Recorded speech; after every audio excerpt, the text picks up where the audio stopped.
On va passer au raid de l'Arbre Vert que j'ai énoncé en sommaire de l'émission. Avec nous sur ce plateau pour en parler deux participantes, Isabelle Reynaldi et Nathalie Gauthier, toutes les deux donc Saint-Quentinoises et participantes au raid de l'Arbre Vert. Bonsoir à vous deux. Bonsoir. Bonsoir.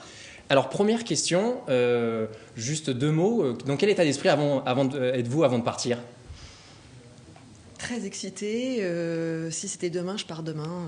Très envie d'y aller. Et voilà, très excitée. Lesquels de vous deux a déjà participé ? C'est moi. C'est vous qui avez déjà participé. 9 fois. 9e raid, pour vous. 9e D'accord. raid, ouais. Et Nathalie, dans quel état d'esprit êtes-vous ? Le même, une envie démesurée après tout le parcours, pour en arriver là en tout cas. Aujourd'hui, une très grosse envie. Avant de parler plus amplement de votre préparation qui a dû être longue et éprouvante pour ce raid, je vous propose de voir la préparation justement de deux autres concurrentes saint-quentinoises, Sabrina Chiez et Émilie Beau. Nous les avons suivies à l'entraînement avec Patrick Jacques de Dixmude. Le raid est souvent ce genre d'expérience qui vous change, et celui de l'Arbre Vert ne déroge pas à la règle. Les 240 participantes y enchaîneront pendant 5 jours, course à pied, VTT, canoë ou tir à l'arc, dans ce coin de paradis au milieu de l'océan Indien, l'île Maurice. Mais le raid n'est pas seulement un défi physique, c'est aussi une aventure humaine. À 37 ans, Émilie Beau participe à son 3e raid, marqué par une première épopée inoubliable. Le premier jour, en fait, on a croisé des tortues dans l'eau et c'était vraiment, on s'est arrêté pour prendre des photos tellement c'était surprenant et ça donne vraiment envie de repartir pour vivre des choses identiques. De son côté, Sabrina Chiez le découvre à 33 ans. À quelques jours du départ, l'impatience diète prend le dessus sur les derniers imprévus. On est passé par plusieurs phases, mais là maintenant qu'on a vraiment notre équipe, qu'on est 3, là on a vraiment envie d'y aller. Là on est impatiente, alors on fait attention de ne pas trop se blesser parce qu'il faut s'entraîner, mais bon voilà, on n'a pas envie de se blesser avant de partir. Donc là on veut partir, on veut y aller. Quand sport et solidarité se rejoignent, c'est aussi ça l'expérience du raid. Solidaire, l'équipe de Sabrina Chiez a choisi d'aider les enfants de l'île Maurice.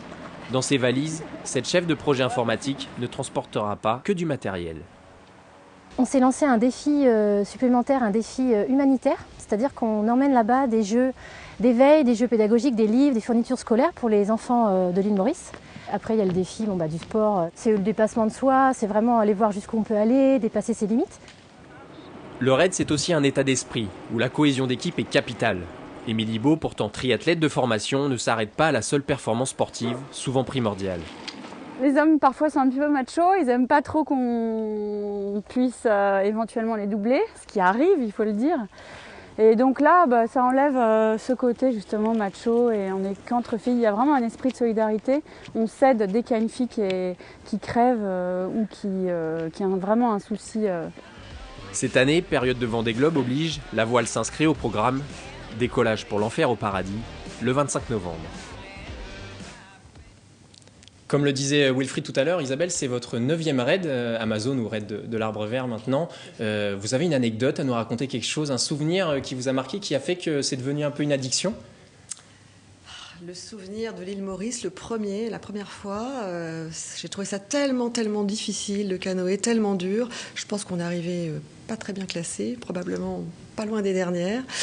Et il y avait des courants, des vents, c'était pas facile du tout. Et on chantait à tue-tête à la fin, on n'en pouvait plus. Je me rappelle encore, c'était Maman, les petits bateaux, hein, pour essayer d'arriver. Et on avait l'impression que ça finissait jamais, parce que le paysage, quand vous faites du canoë en mer, on a l'impression que ça ne défile pas, ça n'avance pas, qu'on fait du sur place, un petit peu. Au milieu de nulle part, et puis qu'on pédale dans la semoule, enfin, qu'on n'avance pas. Et ça, c'était très drôle. Voilà. Donc je nous revois encore en train de chanter comme ça, pour nous donner du courage. Nathalie, voilà. Vous avez déjà fait des raids, notamment le raid du Touquet. Là, c'est votre premier raid Arbre Vert. Vous y allez pour l'aventure humaine plus que la performance sportive, ou les deux jouent le même rôle ? C'est pas le même rôle en fait, on y va vraiment pour l'aventure humaine, vraiment, et sans vouloir se cacher, c'est vraiment une aventure humaine parce que on est nombreuses, on en a vraiment bavé pour en arriver là. Et évidemment, au-delà de ça, il y a évidemment une compétition, c'est clair. Hein, on parle de classement, quand il y a un classement, il y a une compétition. Mais vous voyez, on est là, on se connaissait pas il y a 5 minutes, on est amis et on sera amis avec les 80 équipes, les 80 autres équipes en tout cas. Non, c'est vraiment, c'est une aventure humaine, un don de soi. Je pense que ça va être vraiment une aventure humaine exceptionnelle en tout cas. Ça, c'est sûr. Il y a quand même une volonté de bien faire, de bien figurer au classement final. une grosse envie de se faire énormément plaisir, sans se blesser, de revenir en ayant tout donné pour soi, pour ses coéquipières, pour un tout, en fait, pour les gens qui nous ont aidés.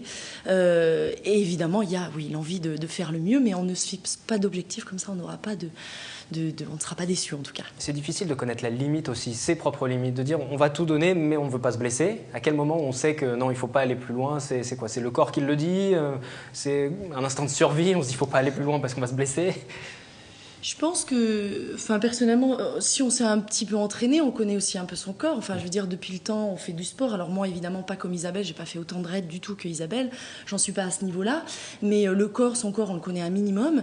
On sait à peu près. Et puis souvent, quand le corps ne suit plus, c'est la tête qui va prendre le relais.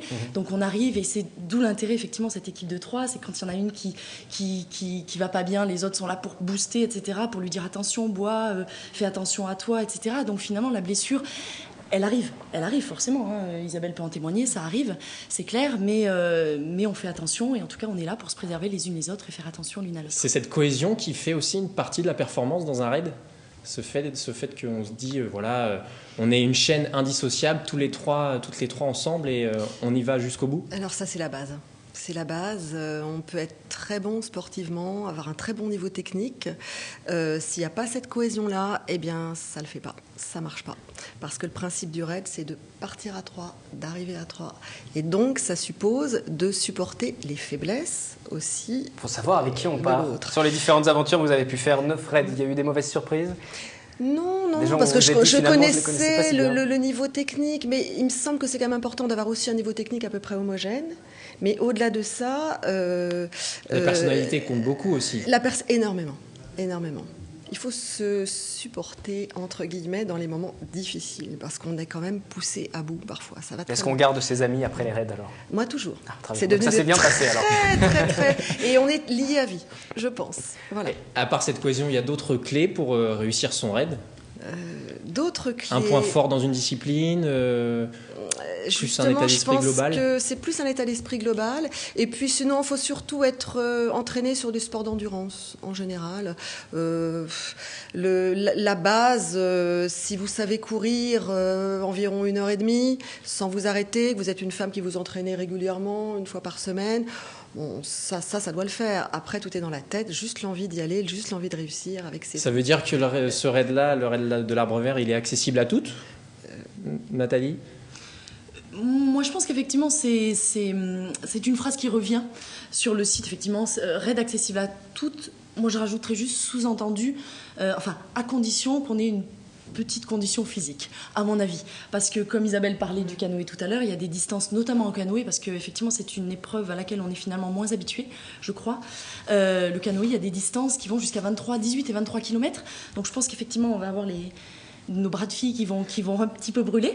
Donc, je pense qu'effectivement, il faut un minimum de conditions. Puis après, je pense que voilà, cet élan, cette bonne humeur, cette convivialité, cette cohésion va faire qu'on va redoubler de force, et à mon avis, on va puiser là où des forces insoupçonnées. Départ donc le 25 novembre. Oui, dimanche. Merci à vous et bon courage pour cette course. Donc ce raid Amazon Arbre Vert, on suivra les différents résultats que vous allez pouvoir obtenir. On vous souhaite de le finir et bien classé en plus. Je peux rajouter juste une petite phrase. Moi, je tiens particulièrement, et ça nous tient à toutes les trois, à mon équipe Fitness Academy, de remercier tous les partenaires qui nous ont aidés. Je ne vais pas les citer, évidemment, pour respecter. Oui, vous avez raison, parce que c'est important pour monter tout ça, d'avoir des sponsors et des partenaires. C'est énorme. Nous, ça fait effectivement depuis qu'on a décidé, depuis le mois d'avril, mi-avril, qu'on a décidé de faire ce raid ensemble, on s'est battu, on s'est transformé en VRP, on s'est vendu partout. Il y a des gens qui ont cru en nous, et j'espère qu'ils ont eu raison, parce qu'on va leur prouver qu'ils ont eu raison. Et donc merci à eux, vraiment. Vous êtes engagés ce soir, attention, il faudra bien finir mais sur on la fera compétition. le mieux qu'on puisse, en tout cas, et je ne sais pas comment on terminera, j'espère en bonne santé. En un seul morceau, quand même. Je ne sais pas à quelle place, mais en tout cas, on fera notre meilleur, et ça, il faut qu'ils en soient sûrs. Merci donc à toutes les deux. Merci à mon sponsor principal que vous n'allez pas citer. C'était bien parti, ne citez pas le sponsor. Merci beaucoup.